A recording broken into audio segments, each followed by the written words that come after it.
Hey guys, Digital Lifestyle here, back with another video. This guy here, I can't play the video unfortunately because he's talking about a subject that the powers that be do not like talked about. And in case you guys didn't realize, it's regarding what happened in 2020 through to 2023 and that whole series of world, and he's calling it out for what it is. And here's the funny thing, this is why media wants to silence Bishop Marnie Emanuel, and why they were quick to try and discredit him after the attack on Sydney's West. Does it make sense yet? Well, basically, I can. He was attacked. Below is the video of Australian government wants us not to be able to view and is trying to censor globally. This is the moment when stabbing a Christian bishop. This is the guy that was up there talking earlier on, and he's calling out some stuff. Yeah, he's not happy about a lot of things that are going on. Guys, watch. The world is become a tyrannical place, and I've got a clip to play you from David Icke regarding something that happened over in America in 9/11, and he's calling out for what it is. How do I say this? People need to wake up. You know, we've been lied to. We've been lied to for a long, long time, for decades, in fact. And I think this is it, last 3 or 4 years has been where they really want to drive mankind, because they realize that we were becoming free. We were asserting ourselves. We were demanding change, and we still are demanding change. We want change for the better. We don't want this top-down bollocks of their total control. And I would urge you guys to go and check out this video when you have time. You can see who he is here. Thanks for putting that one up. Unfortunately, I cannot stick this up on YouTube because of the subject matter. However, you guys can go and have a look for yourself on Twitter. Anywho, that said, you guys take care of yourself. Like and subscribe if you like this kind of content. Bye. Don't believe the BBC. No, I correct that. Never believe them. Don't believe the Financial Times.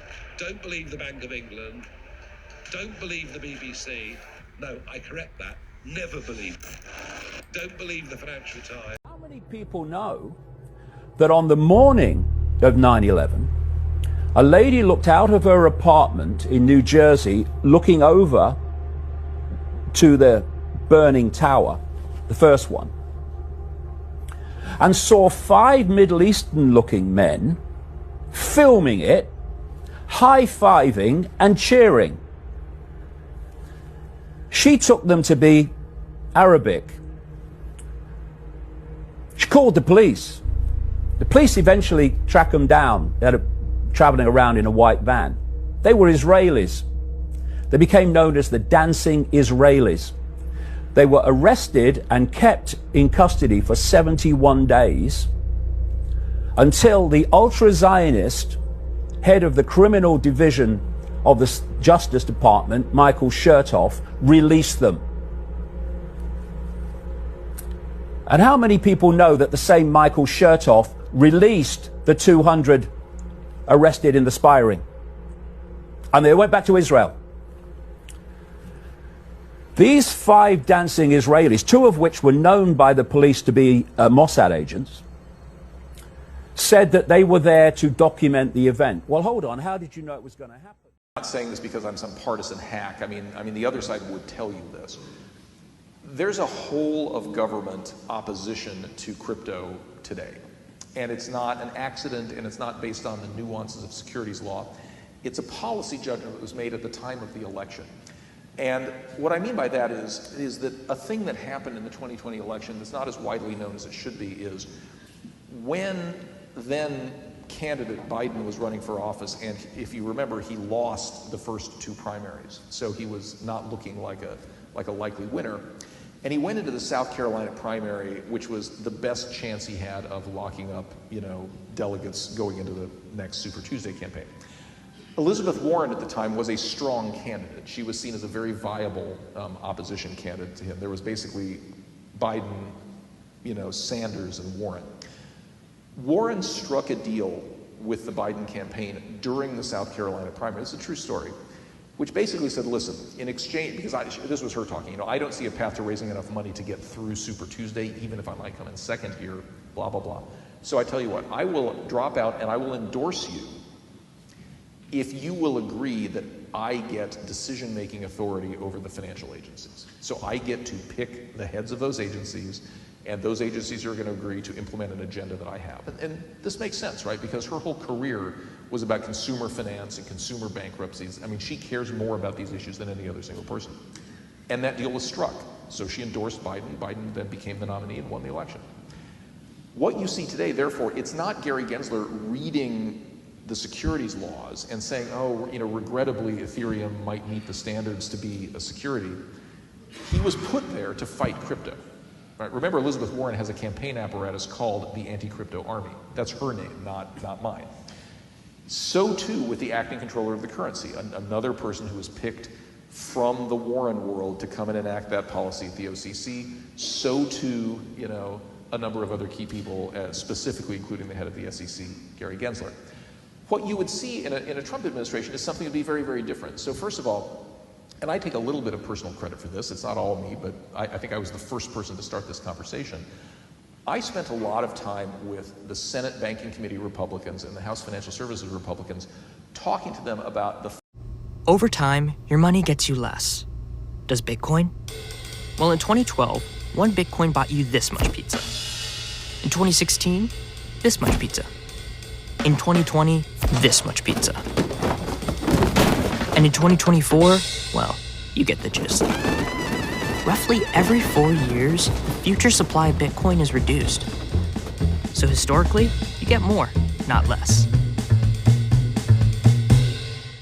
So what is money, and how does it get value? Paper money has value because someone says so. Bitcoin is different. It's like digital gold. It has value for many of the reasons gold does, but that's only the start. Gold originally had value because it was scarce, but no one knows how much is left to dig up.